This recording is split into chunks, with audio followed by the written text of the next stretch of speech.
you too. I mean, I've run support groups for people with life-threatening illnesses for 30 years.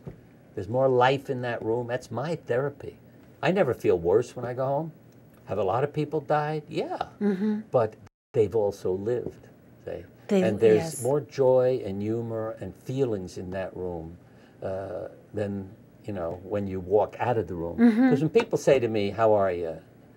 I have a hard time. They don't really mean it. Yeah, because it's just, hi, how are you doing? How are you doing? Fine. You know, I tell them. But you see, we're all wounded.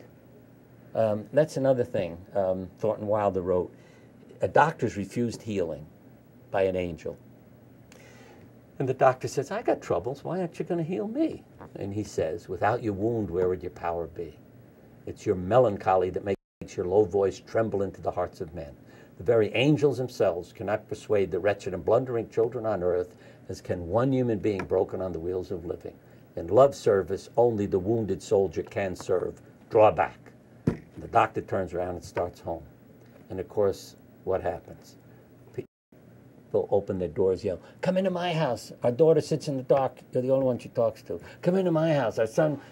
And he realizes, yeah, my wounds are making me a better doctor. That is interesting. And to make a connection to this book, you use the word labor pains.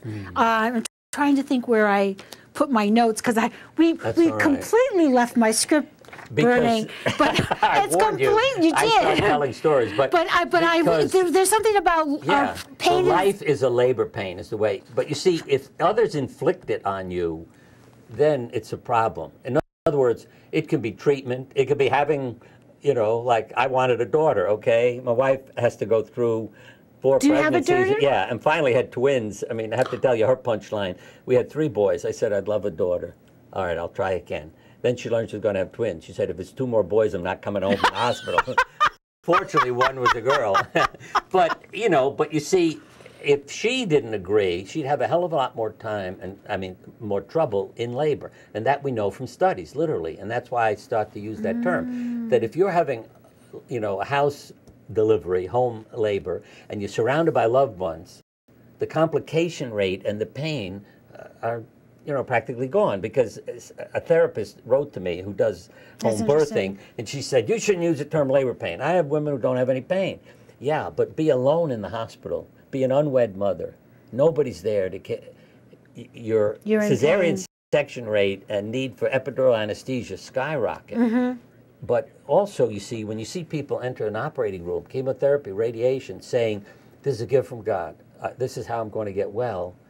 I was amazed to have people wake up after surgery and say, I mean, major surgery. I'm a little sore, but I don't have any pain. Why? Because our relationship, they saw this as their way of getting well. And the nurses used to write in the chart, refuses medication. I said, excuse me, stop writing that. Write, patient doesn't require medication. And I'm not blaming the nurses, but you see, their first experience was like mine. Viewpoint. You must be lying. How could you not have pain? You know, he just did this major abdominal surgery. But then they began to realize he's right. And they began to call him my crazy patients. Because, I mean, I had people show up at my lectures the same day I operated on them. And I'd go and say, what the hell are you doing there? Yeah, I said to one woman, what the hell are you doing here? And she said, the nurses said I was one of your crazy patients so I could get dressed and come, and all the tubes are under my dress. She is crazy, but wow. Yeah, I was what a speaking spirit. out. As a matter of fact, I was speaking in Guilford at the Mercy Center. Yes, that's beautiful place. And that's where I look in the audience, and here's this lady. Yes, beautiful place. I know someone that had told me he lives in Florida and he was going to have open heart surgery and there was no one to accompany to the hospital. And I was going to fly down and be with him. I couldn't imagine facing that and being alone. You know, people don't believe this. What I would tell them is, take your hand, put it in a bucket of ice, sitting all alone in a room, and time how long you can keep it there. Then bring all your loved ones and your pets, because I always say they may help you more. You know, it's like you got your wife in, but the dog may help we love but our you bring pets. all your pets and your loved ones into the room, and then put your hand in the ice again, and you will keep it there longer because you're surrounded by That's the very loved ones. interesting. Yeah. I mean, these are studies that are done. Yes, you know, that's very interesting. Now, this book, Buddy's Candle,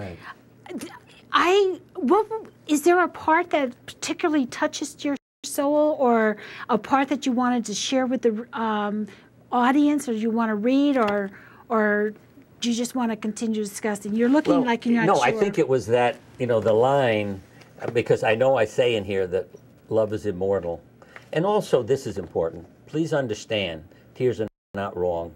They may soften our pain, but grief and tears are not made to take over our lives. We're here to show compassion to each other in times of difficulty. See, that's another, there's so many lessons that, why didn't God make a perfect world? And God's answer, because I'm on the board of directors of heaven as a consultant, God's answer is that a perfect world. Wow, who else is up there with you? Well, I'm not allowed to tell. Oh, okay. But that a is there a perfect job world application? is not is not creation. It's a magic trick. Now, a minister, knocked on my door today. In a sense, I can get into trouble too, because I talk about so many things, spiritual things. There's a knock on our door this morning. It's a minister who said, I want to talk to you. And he made me think about it too, because I said to him, perfection isn't perfect. I said, if everything were lovely every day and you never had a problem, you'd be going nuts in 2 weeks. But what he said to me... say that again to me slowly. Just think about this. If we never had any troubles, nothing goes wrong. Okay. And every day the weather's wonderful, the sun is shining, everybody's healthy, nothing ever, you're always on time. After 2 weeks, you'd be saying, bored. What's going on here? Right, that's but interesting. He said something to me that I said, oh, I love that. He said, we don't appreciate perfection. I thought that was a damn interesting We don't appreciate comment. depression? Yeah, perfection. Oh, perfection. See, that if we appreciated it, we wouldn't be bored by it, if you understand what I mean. It's like people in Hawaii will say, we get island fever, we got to get off, it's so beautiful here. Yeah, but if we appreciate the beauty, but I don't think we're capable yet. So maybe someday we'll create a perfect world when we all show each other compassion. And that's basically what God is saying, that if it's perfect, what is there for you to do? But if it isn't, that's what makes our lives meaningful.